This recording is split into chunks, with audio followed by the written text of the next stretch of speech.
Вклучуваме кон светската хуманитарна акција за заболените од амиотрофична латерална склероза. И го прифаќаме предизвикот за банање со ладна вода. Ги предизвикуваме Мирослав Мерчевски, докторот, Александар Анастасовски, Готошпет, Клаудија Милчева и Стивен Трипуновски, Мирослав Јанковски Мудурче и Маријана Станојковска.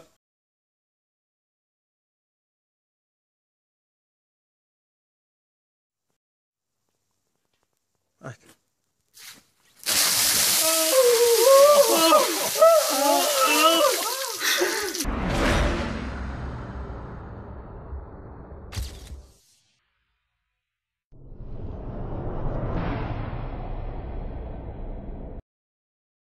Приклучете се и вие!